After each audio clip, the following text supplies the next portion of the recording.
අද මං කතා කරන්නේ කොහොමද Python වලින් අපි මොඩියුල්ස් සහ පැකේජස් ඉම්පෝර්ට් කරන්න යන්නේ කියලා. එතකොට මම මෙතන හදාගෙන තියෙනවා Jupyter notebook එකක්. ඔයාලට පේනවා ඇති.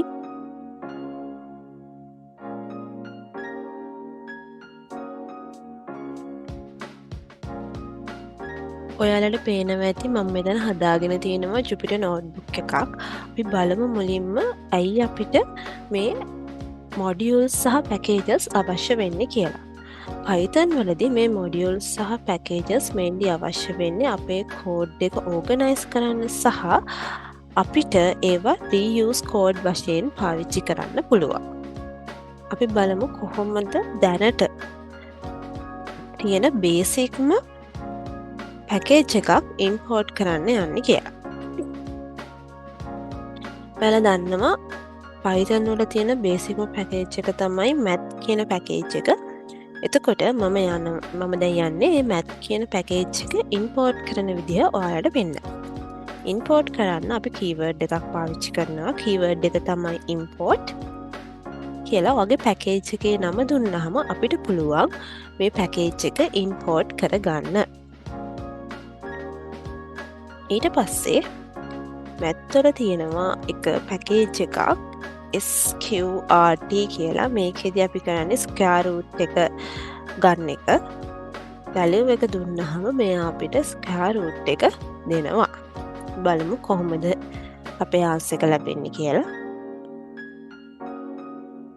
දැන් මෙතන ඔයාලට පේනවා 4යි කියලා ස්ක්වයර් රූට් එක දීලා තියෙනවා. මේ ඇවිල්ලා එක විදියක්.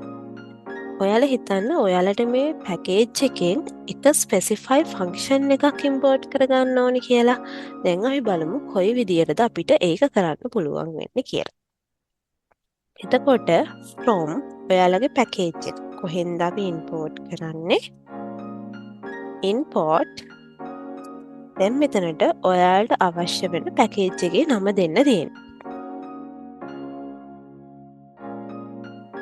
මම මෙතනදි දෙනවා මට අවශ්‍ය කරනවා ස්ක්වයර් රූට් සහ පයි කියන පැකේජස් දෙක. දැන් අපි බලමු ඒ දෙක යූස් කරමු.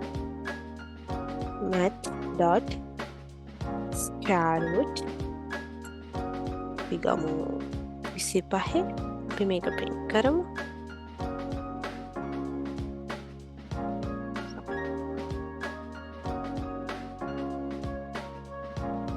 ඔයාලා දන්නවා පයි වල වැලියු එක 3.14යි ගානක්.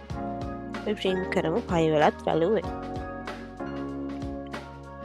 මේ විදිහට තමයි ඔයාලට අවශ්‍ය කරන ස්පෙસિෆික් ෆන්ක්ෂන් එකක් අපි ඉම්පෝර්ට් කරගන්නේ.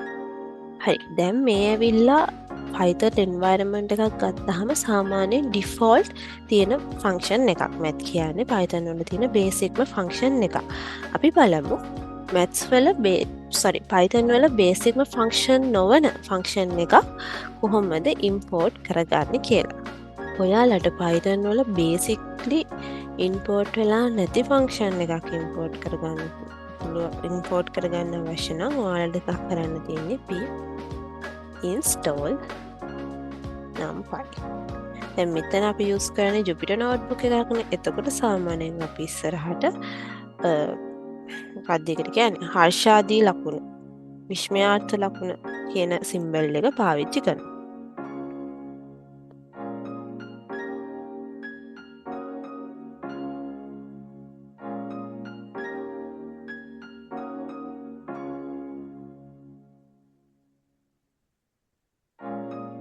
හැබැයි ඔයාලට මේක ටර්මිනල් එකේ ඉන්ස්ටෝල් කරගන්න අවශ්‍ය නම් ඔයාලට නිකම්ම පාවිච්චි කරන්න පුළුවන් pip install numpy.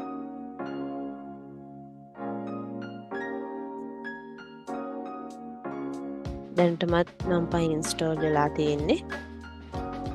මොකද virtual environment එකක් අරගෙන යනවා නම් මේ විදිහට pip install කියලා ඔයාගේ පැකේජ් එකේ නම දීලා ඒක install කරගන්න පුළුවන්.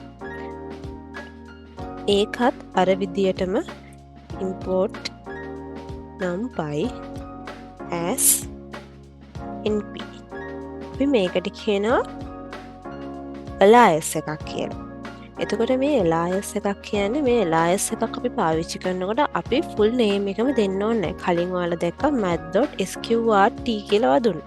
ඔයාට පුළුවන් නම් import math as m කියලා දෙන්න. ඔයාට පුළුවන් m.sqrt කියලා function එක use කරන්න. මම මෙතනදී පෙන්නන්නම් np.array සාමාන්‍යයෙන් numpy කියන්නේ arrays වලට භාවිතා වෙන library එකක්. ඔයාට පුළුවන් මේ alias එක use කරලා library එකේ full name එක නැතුව alias එක පාවිච්චි කරලා library එකේ අදාළ functions call කරගන්න. දැන් ඔයාලට අවශ්‍ය නම් එක මොකක් හරි function එකක එක මොකක් හරි library එකක තියෙන ඔක්කොම functions ටික එකපාර call කරගන්න ඔයාලට පුළුවන් from math import all the functions star mark එක use කරන්න පුළුවන්. ඉතින් මේ විදිහට තමයි inbuilt functions අපිට import කරගන්න පුළුවන් වෙන්නේ. දැන් අපි බලමු අපේ own package එකක් හෝ module එකක් හදලා අපි කොහොමද ඒක import කරගන්නේ කියලා. මම මෙතන directory එකක් හදනවා package කියලා. එතකොට ඔයා මෙහෙම package එකක් හැදුවට පස්සේ මෙයා package එකක් කියලා identify කරගන්න අපි එක special python file එකක් හදනවා. ඒකට අපි කියන්නේ _ init.py. එතකොට මෙන්න මේකේ අපි කිසිම දෙයක් සඳහන් කරන්නේ නැහැ. මේක අපි use කරන්නේ මෙන්න මේ package කියන කෙනා module එකක් කියලා identify කරවන්න. code එකක් කිසිම දෙයක් ලියන්නේ නැහැ. මේ init.py කියන Python file එක හදන්නේ මේ package කියන කෙනා module එකක් කියලා identify කරගන්න. එතකොට ඔයාට මේ දැන් normally init.py එකක් ඇතුලේ තියෙනවා නම් අපි identify කරගන්නවා මෙන්න මෙයා package එකක් එහෙම නැත්නම් module එකක් කියලා. එතකොට ඔයාට පුළුවන් මේක ඇතුලේ ඔයාට අවශ්‍ය කරන ඉතුරු functions ඔක්කොම ටික හදාගෙන යන්න. දැන් මම මෙතනදී මුලින්ම function එකක් file එකක් හදන්නම් addition.py. addition කියලා. මම මෙතනදී පාවිච්චි කරනවා basicම අපේ function එකක් def addition මොනවා හරි values දෙකක් දුන්නාම return a plus b. මේක තමයි මගේ addition function එකේ basicම operation එක. දැන් අපි බලමු කොහොමද මේක call කරන්න කියලා.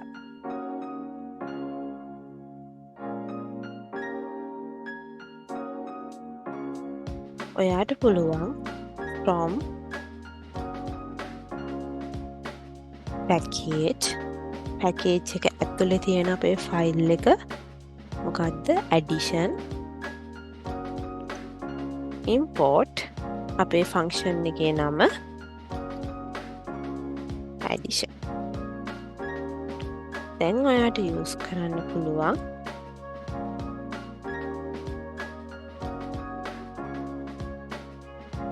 addition 2,3. දැන් අපේ value එක 5යි කියලා දෙනවා. normally ඔයාට පුළුවන් මෙන්න මේ විදිහට අපේ custom package එකක් පාවිච්චි කරන්න. එතකොට මෙන්න මේ addition.py එක ඇතුළට මම තව function එකක් add කරනවා. subtraction එක sub කියලා මම දෙන්නම්. a, b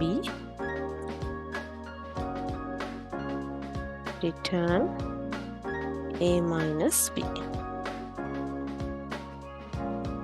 දැන් ඔයාට අවශ්‍ය වෙනවා නම් මේ addition කියන package එකේ තියෙන ඔක්කොම functions ටික එකපාර ගන්න ඔයාට පුළුවන් from package dot addition import all star එක use කරනවා all වලට. දැන් අපි use කරමු subtraction function එක. මම දෙනවා 3,2.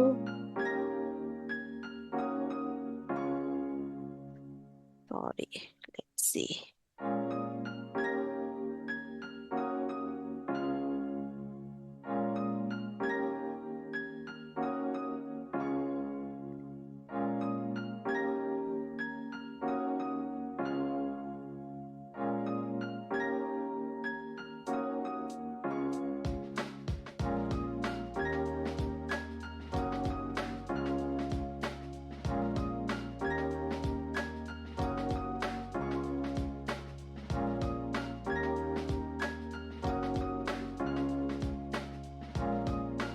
දැන් හරි කලින් උනේ අපි කලින් environment එකේදී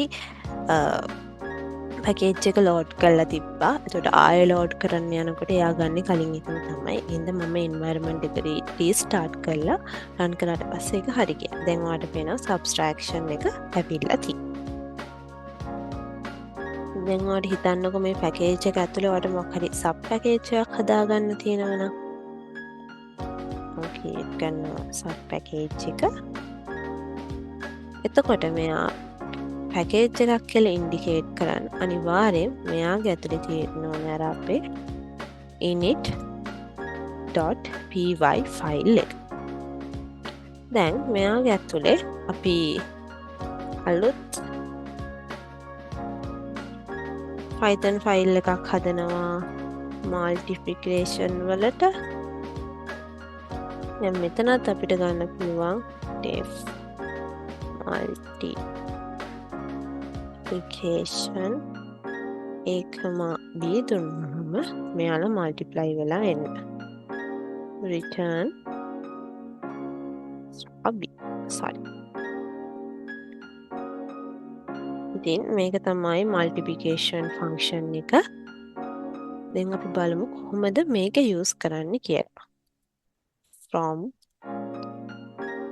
package dot sub package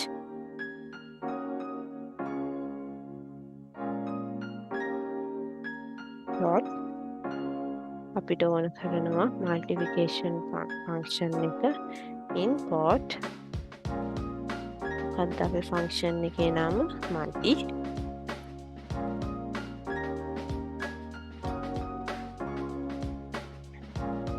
අපි use කරනවා